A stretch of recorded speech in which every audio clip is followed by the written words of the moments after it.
Bumblebee, the latest Transformers movie, is out in cinemas now.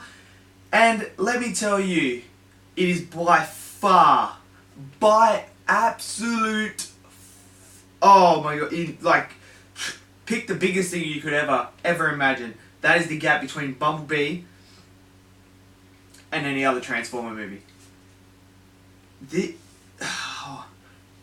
Travis Knight absolutely knocked it out of the park for Bumblebee. Absolutely knocked it out.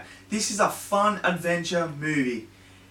And thank God he went and stuck with the original designs from back in the old animes.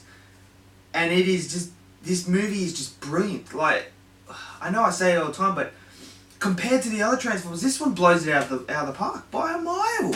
Absolutely. So it starts off, it starts off with the scene of Cybertron, and it's giving you, well, as soon as I saw the start, whereas at Cybertron, I was like, thank God, finally, something we've been wanting. And then they show you that whole backstory, and it delivered. Travis Knight delivered here. He delivered the start. The build-up is brilliant. The first part, the first act of this movie, I thought was tremendously done. The world building is brilliant. Haley Steinfeld was amazing in it. I think she was casted perfectly for this role. She's probably the first human that you really care about in the Transformers franchise, and the relationship she has with Bee is way better than what they had in the original Transformers. So that aspect of it is good. You actually care about this character, and at the end, I'm glad how they ended it that way because it made more sense. Now, obviously, this one is done in the 80s. That's the time period. So it is a prequel to the others, but it doesn't feel like it at the same time. It feels like a pre-reboot sequel. It's hard because it feels like it's a complete reboot, but it doesn't at the same time because they have all these little references to the other Transformers and that. So to me, it felt like it was a reboot, and if it is a reboot, and this is the first one of the new Transformers that we're going to do, then give it to Travis Knight. Do not bring Michael Bay back. Absolutely do not, please. Because you can actually see the fights in this one. You can see what's going on. When they transform, it's so much cleaner. It's just... and the Michael Bay ones, it was all over the shot. You didn't know what was going on here and there. This one, you actually can see everything. And it's brilliant. They show you what you need to see in the fights. It's just...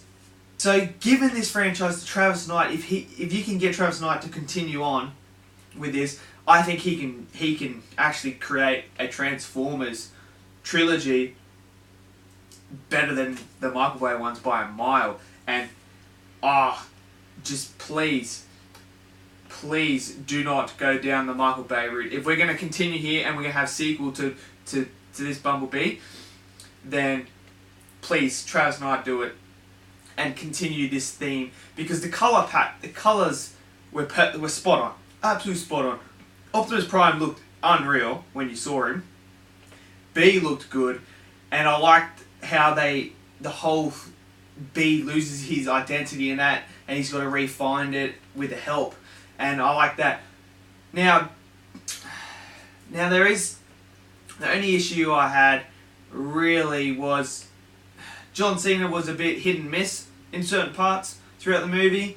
He's obviously the big military guy that's like, yeah, he's bad guy, I'm gonna come get you, I'm gonna stop him in it. And then, obviously, yeah, so he's sort of, the comedic side of his character was when he excelled, when he was trying to be all serious and tough guy, you kind of couldn't really take him seriously, in a way.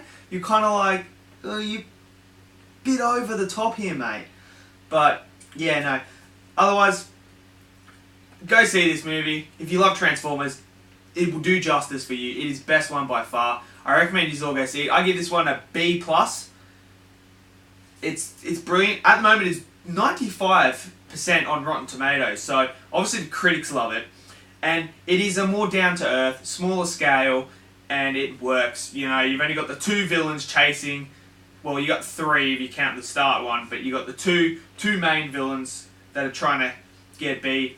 So, and what also I did like as well was the main fight. There's no humans that get in the friggin' way. They're not in the way of everything. It's like it is B versus them two, and obviously Haley Steinfeld's character is there, but she doesn't get like involved in the fight sort of thing. She's like doing something else. So that was a good aspect as well. So yeah, so it's a B+ for me. It is outstanding. If you like Transformers, go see it. I mean, I love the Transformers and that, and this one by far is the best Transformers. You know, absolutely killed it. Travis Knight, you did a great job. And yeah, so until next time, I'll see you in the next video. Have a lovely day. And yeah, so peace.